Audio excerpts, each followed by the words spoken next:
58 réacteurs répartis sur l'ensemble du territoire. À l'époque, on estime leur durée de vie maximale à 40 ans. Le temps de voir venir.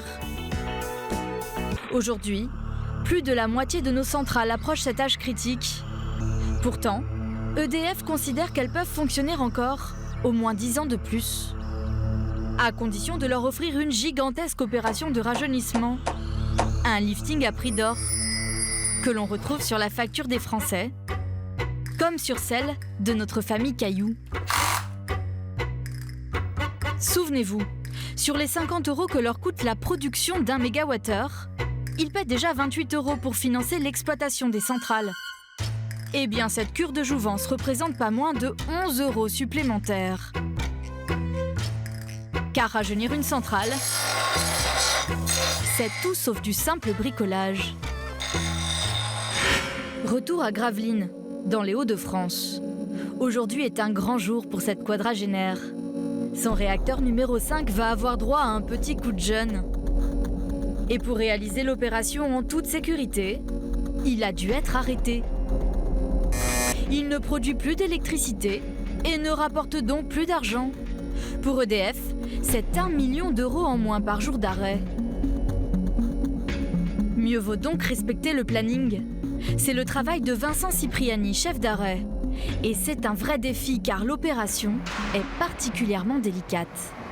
Donc ici on est dans l'atelier, c'est ici qu'on prépare les générateurs de vapeur avant leur départ dans le bâtiment réacteur. Cet immense engin bâché pèse 325 tonnes, le poids d'une rame de TGV. C'est un composant essentiel du réacteur et ici, il n'a encore jamais été remplacé. Ici on est au pied du bâtiment réacteur numéro 5, donc c'est par là qu'on va faire rentrer le générateur de vapeur. Vincent et ses équipes doivent visser l'engin à 20 mètres de hauteur, puis l'insérer dans le bâtiment sans lui infliger la moindre égratignure. Car ce composant coûterait dans les 50 millions d'euros pièce. Et si cette cure de jouvence coûte très cher, ce n'est pas seulement à cause de ces immenses composants à remplacer. C'est aussi parce qu'il faut revoir toutes les normes de sécurité de nos vieilles centrales. L'ASN, l'autorité qui contrôle le nucléaire en France, a imposé à EDF de nouvelles contraintes. Un chantier de plus pour François Goulin, le directeur de la centrale de Gravelines. Donc là, on va aller voir des équipements qui viennent d'être installés, qui sont les diesels du Team Secours. Donc ce sont des générateurs électriques supplémentaires qui ont été installés dans le cadre du retour d'expérience de l'événement Fukushima au Japon. Ces groupes électrogènes de secours sont une mesure phare de l'après-Fukushima. Ils doivent permettre d'alimenter la centrale en eau, en air et en électricité en cas d'agression majeure.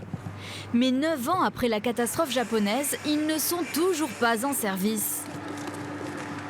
Pourquoi aujourd'hui ces chantiers-là ne sont pas terminés ? Alors déjà, il y en a 58 à construire sur le parc nucléaire français, donc c'est beaucoup. Chaque équipement, l'ordre de grandeur du coût d'un chantier, d'Indus, c'est 40 millions d'euros. Ça nécessite des centaines de personnes qui viennent travailler. Il faut aussi une phase d'étude. Un bâtiment comme ça, 40 millions d'euros, tout à fait, tout compris, avec l'équipement qui est à l'intérieur que vous ne voyez pas. Soit 2,3 milliards d'euros pour toutes les centrales de France.